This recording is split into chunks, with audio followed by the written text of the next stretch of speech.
Hello friends, इस video के अंदर हम लास्ट चैप्टर आर्म्स एक्ट 1959 के चैप्टर 6 को कवर करेंगे। चैप्टर 6 बात करता है मिसलेनियस के रिगार्डिंग। चैप्टर 6 की रेंज है सेक्शन 34 टू 46।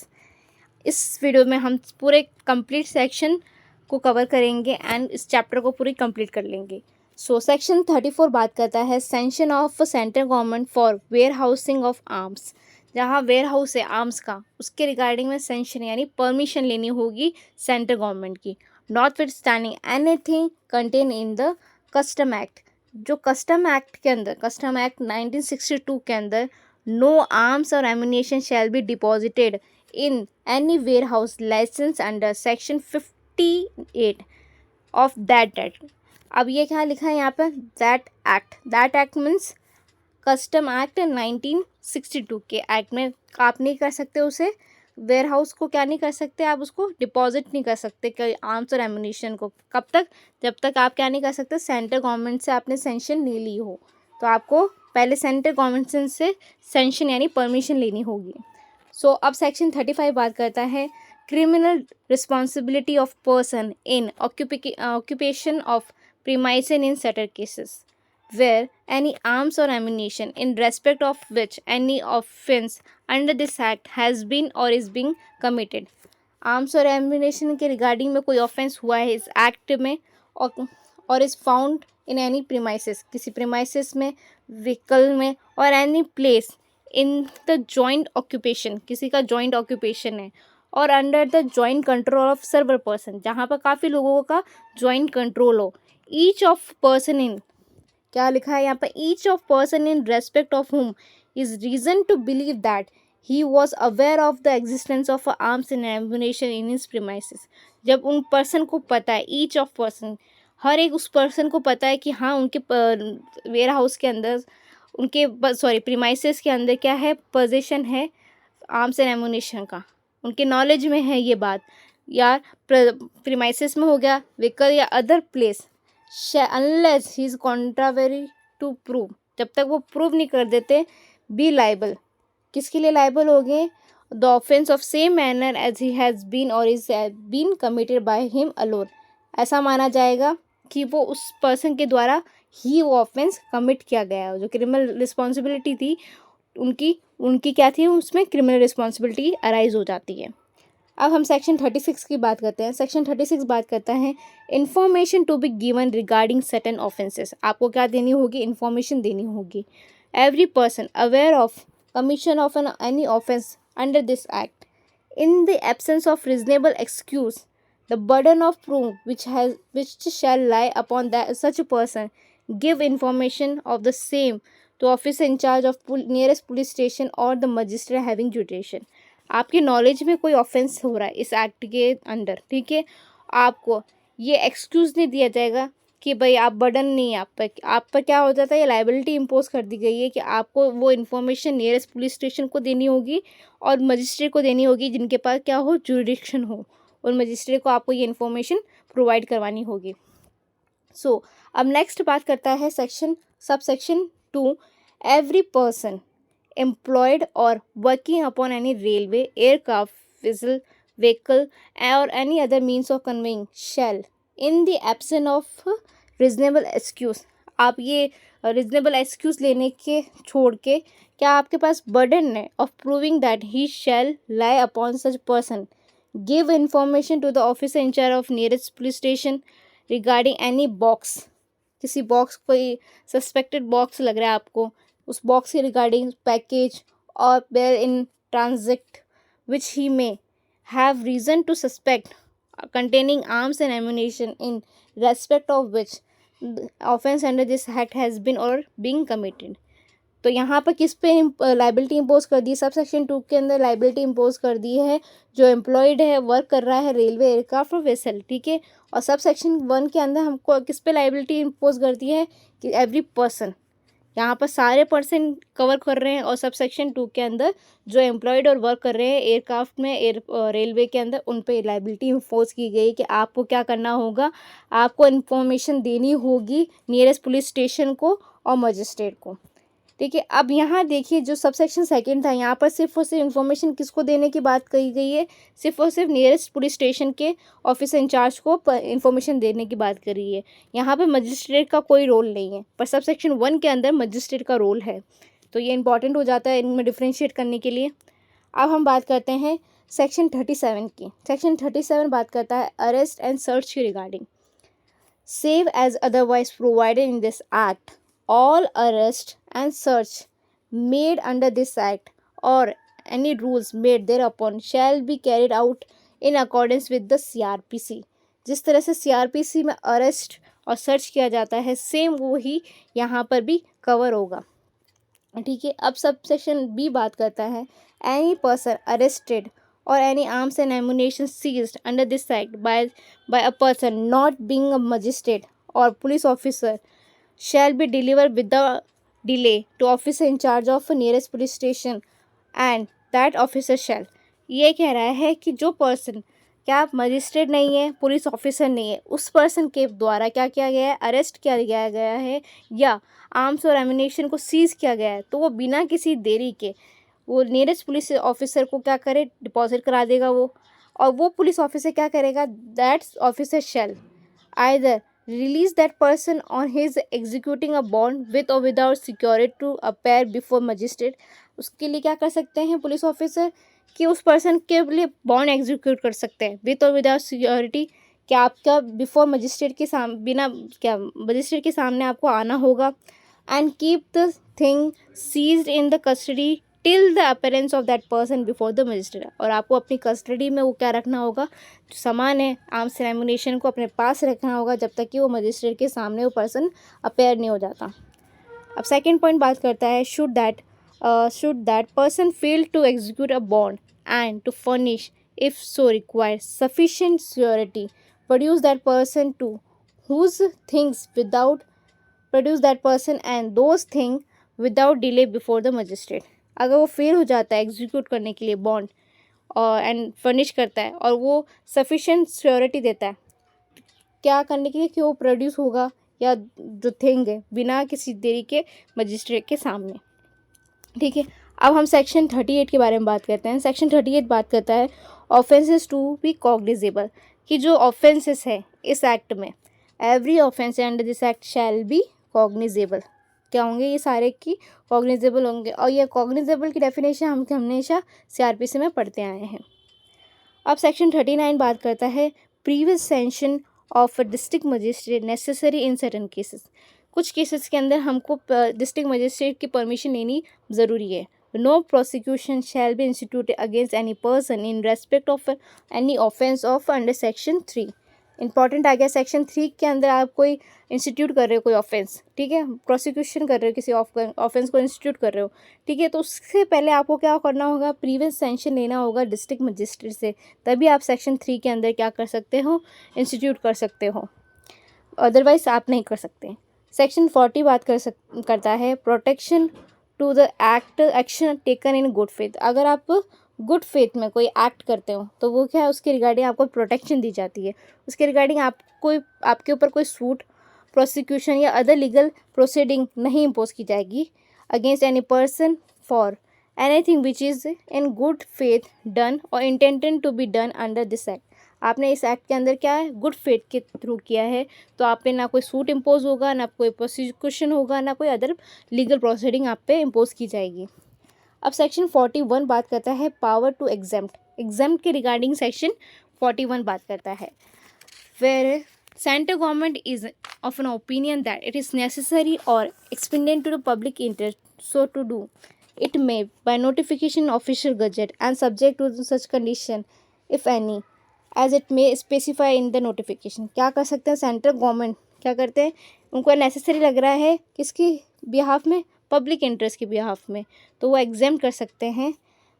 फर्स्ट पॉइंट बात करता है exempt any person or class of person either generally or in relation to such description of arms and ammunition as may be prescribe in notification, or exclude कर सकते हैं any description of arms and ammunition or without any part of India, ठीक है, withdraw any part of India from the operation of all or any of the provision of this act। तो ये किनके पास power है? Central government के पास power है कि किसी पर्सन को या क्लास ऑफ पर्सन को क्या कर सकते हैं? विड्रॉन कर सकते हैं एनी पार्ट ऑफ इंडिया में, आर्म्स और एम्यूनिशन के लिए रिगार्डिंग एक्सक्लूड कर सकते हैं। अब वही पॉइंट बात करता है as often as may, cancel कर सकते हैं any such notification and again subject by like notification any person or class of person description of arms and ammunition or part of India to the operation of provision. पहले तो हम क्या कर रहे हैं, उसे परमिशन दे रहे हैं, एग्जाम कर रहे हैं। अब इसमें क्या कर सकते हैं? बी पॉइंट बात कर रहे हैं कि जो नोटिफिकेशन था उसमें हम कैंसिल भी कर सकते हैं। ये किनके पास पावर है? सेंट्रल गवर्नमेंट के पास पावर है। सेक्शन 42 बात करता है पावर्स के रिगार्डिंग्स में, power to take sanction of firearms. आपके पास क्या पावर है कि आप सेंशन ले सकते हो फायर आर्म्स के regarding? The central government may, by notification in official gazette, direct the sanction of to be taken of all firearms in any area and empower any officer of government to take such censure. On the issue of any such notification, all person having in his possession any firearm in that area shall furnish to the officer concerned in such information as may be required in relation thereto and shall produce before him such a firearm as so required. अगर required किया गया है कि आपको क्या अपना जो position आपके पास है फायर आर्म्स का, वो क्या करे? जो कंसर्न ऑफिसर है उसको क्या कर सकते हैं? प्रोड्यूस कर सकते हैं उनके सामने। अब सेक्शन 43 बात करता है power to delegate. The central government may, by notification in official gazette, direct that any power or function which may be exercised or performed by under this act, other than the power under section 41 के अंदर जो power दी गई है उसको छोड़ के, उसके अलावा, और द पावर अंडर सेक्शन 44, तो किसको एग्जाम कर रहे हैं यहाँ पर? 41, 42, 4 के सेक्शन की पावर जो थी in relation to such matter and subject to such condition if any as it may specify notification be exercise and perform also by. तो ये किनके द्वारा परफॉर्म की जा सकती है, एक्सरसाइज की जाती है, क्योंकि यहाँ पर क्या की गई है? पावर को डेलीगेट किया जा रहा है, मतलब पावर को ट्रांसफ़र किया जा रहा है। सच ऑफिसर और authority subordinate to central government, जो क्या है? सेंट्रल गवर्नमेंट के सबऑर्डिनेट हैं। सच स्टेट गवर्नमेंट और सच ऑफिसर और authority subordinate to state government, जो स्पेसिफाइड नोटिफिकेशन में दिया गया है। और सब सेक्शन 2 बात करें, any rule made by the central government under this act may confer power or impose duty or authority as concerning the power or imposition of duty upon any state government or any officer or authority subordinate to it। जो central government द्वारा power impose की गई थी, duty या authority, वो क्या की जा सकती है? स्टेट गवर्नमेंट के द्वारा भी की जा सकती है, जो उनके सबऑर्डिनेट है उनमें भी की जा सकती है। तो यहाँ पर क्या क्या है? पावर को ट्रांसफ़र करने की रिगार्डिंग पावर्स बताई गई है, पर एग्जाम किन किन को करा है? सेक्शन 41 और सेक्शन 44 को एग्जाम किया गया है। तो इन सेक्शन 41 और सेक्शन 44 की पावर को डेलीगेट नहीं किया जा सकता।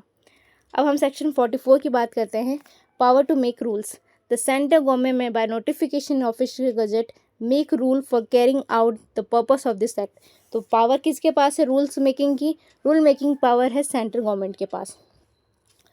In particular and without prejudice to generality of the foregoing power, such rule may provide for all or any of the following matter namely।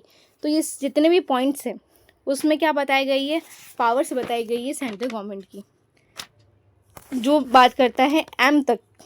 First बात करता है अपॉइंटमेंट की, जुडिक्शन की, कंट्रोल की, फंक्शंस के रिगार्डिंग की, लाइसेंसिंग अथॉरिटी के लिए, एरिया और categories of arms and ammunition के लिए। बी पॉइंट बात करता है फॉर्म्स एंड पर्टिकुलर एप्लीकेशन के रिगार्डिंग, रिन्यूअल के regarding of licence. C point बात करता है कंडीशंस की, लाइसेंस की कैसी होगी, ग्रांट करते टाइम उसको रिन्यूअल के लिए उसको सस्पेंड कर रहे हैं, रिवॉक कर रहे हैं, रिफ्यूज़ल हो रहा है तब।